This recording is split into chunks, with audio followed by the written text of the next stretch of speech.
Hi. So right now, you and I are both sitting covered in rubber bands. All around our arms, all around our mouths, all around our throats, all over our body, we're covered in these thick elastic rubber bands, keeping us constricted and conditioned. They govern all my words. They govern all my actions, and yours too. So what is it to set a voice free?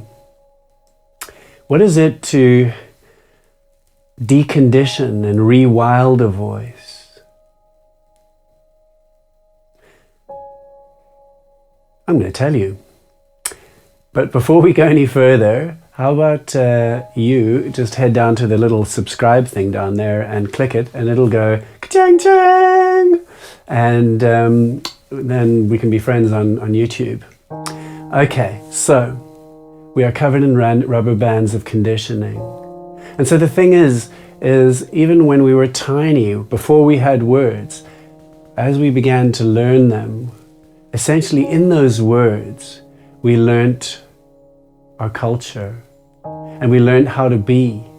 And from our parents and our families, we learnt all the conditioning about what to say and what not to say and when to say it. And so our voices get conditioned. And so you might have one of those voices that's just too much. You are a blurter, and you learned that in your home environment. Or you might be the too little voice, the shut down voice, the I can't get it out. You'll never know how I really feel because it just doesn't come out of my mouth. You'll know through my passive aggressive behavior. So you might have either of these voices, and for sure, this was learnt back in those times as a child. Developmental wounding, what a thing. So, if my voice is caught up in rubber bands, and when I need to sing or when I need to speak in front of a whole bunch of people, I feel this constriction, what am I to do? Can you hear how it's affecting my voice? It's not very pleasant doing this. But that, ouchie, is what a lot of voices go through every day. And how do we begin to release that? Well, some of it is through practices, just humming or doing mantra work. Developing a quiet personal relationship with the voice. Others are physical exercises. You wouldn't believe just how much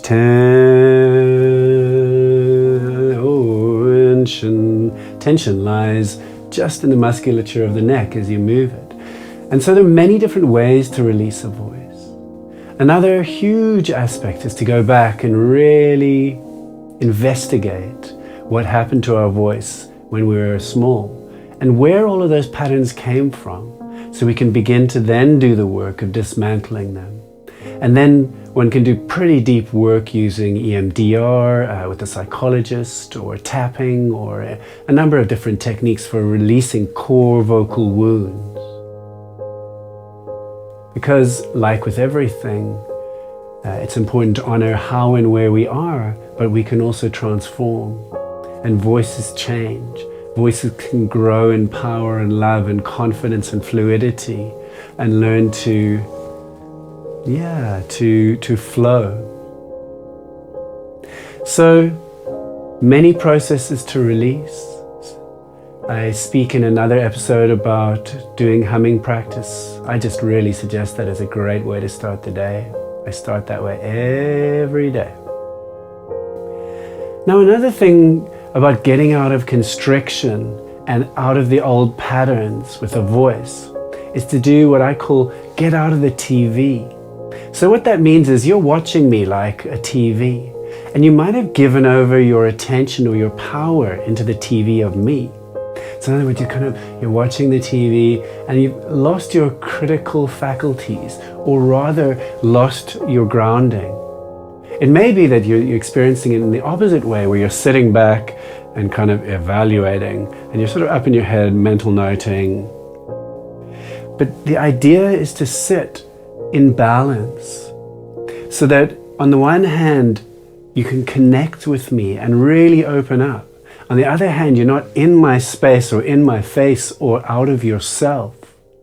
And this is the same thing we can do in conversation. Don't be so in the story of them that you're just feeding on the story and you're no longer at home. Or so out of the conversation that you're not really present. It's very difficult to feel safe with somebody who sits out of a conversation like this. It's also quite hard to feel safe with somebody who's completely in your business. Like, I'm all over your business and I'm going to tell you how to be and I'm going to fix all your stuff. And aren't you lucky? So, sitting in balance, inside the body, grounded in the being. And one of the best ways to level this balance up is to do what Locke Kelly calls the 18-inch drop from the head to the heart. So allowing your awareness to essentially center in the heart. It's a little bit more connected. Well, it's a whole lot more connected. These are the eyes of the heart, as I think St. Augustine described it, oculus cordis, or talking and expressing and being in heart-mind with another.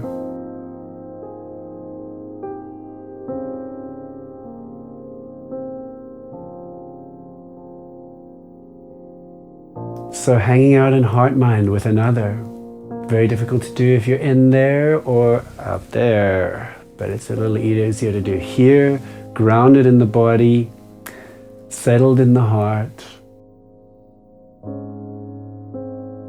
And if you really, really want to level it up, awake and spacious at the same time. Try and practice this now. It's not about information, what I'm showing right now. I'm trying to share the feeling of it. Can you feel your feet and the lower half of your body?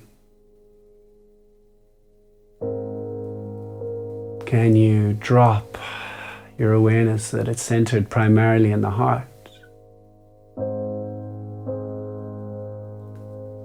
What about doing the little softening into the emotional body? Just there, that little feeling. Allowing that a sense of almost happy sad into the heart. Connection.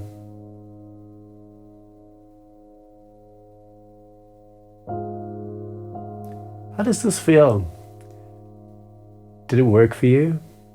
Do you do this? If you'd like to share in the conversation, drop a comment below. I'd love to know how this sits for you.